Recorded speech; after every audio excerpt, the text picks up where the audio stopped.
Welcome back, folks. It's Tuesday, March 5th, 2024. Super Tuesday, by the way, so let your voices be heard. We also have comments from a former state senator who voted for the law that led to the recent embryo court decision, and we have a major leaguer's retirement. I'm Mike Morgan, and we're down in Alabama.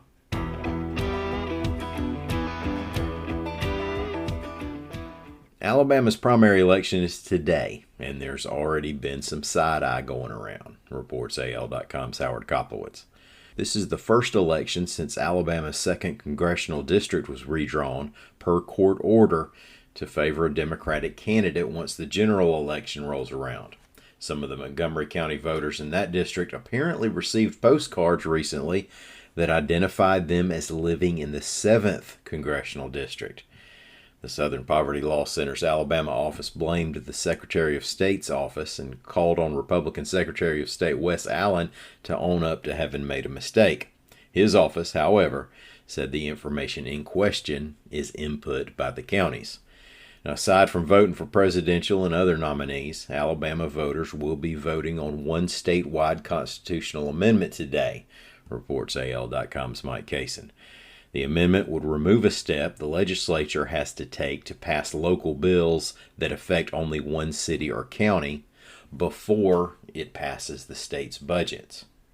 See, currently, lawmakers have to approve a budget isolation resolution before they can vote on the bills if the budgets haven't been passed. Now, make sure that today you get out and vote, especially if you're good at it. As the legislature works to reach agreement on a bill to protect in vitro fertilization in light of the Alabama Supreme Court's ruling that could make clinics liable for their handling of human embryos, it raises questions as to how exactly we got to the point where IVF clinics were shutting down. National scorn came down on the state Supreme Court for its ruling. But did the justices overstep, or did they merely interpret the law as they're supposed to? Former State Senator Cam Ward gave an interview late last week to bring his perspective. Now, I thought it was a valuable one. Ward and his wife, Lindsay, have experience with IVF services. But the clips I'll play here zero in on his role as someone who voted for the bill that became a constitutional amendment that led to the court's ruling. Now, here's what Ward had to say. It was a stupid ruling. It was dumb. And that's my honest opinion. And maybe I'm putting my political hat on, former elected official. It was a dumb ruling. Because you have families out there who are pro-life, by the way. If they weren't pro-life, they wouldn't want kids. They want children. They want to produce life. But to have a ruling like this that says, no, we're going to put all these barriers in place, that's not pro-life.